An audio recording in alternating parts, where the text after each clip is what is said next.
bidirectional override HTML element. With video, we can define direction of our text in our web page. By default, every text in our web page will go from left to the right, but with video HTML element, we can explicitly define how we want to display our text. With direction HTML attribute, we can set two values, LTR or left to right, that is by default, and RTL, right to the left.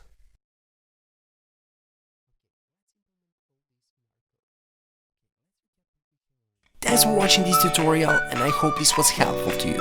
If you like our work, please become our Patreon or simply donate or PayPal. Please remember, even little from you means a lot for us.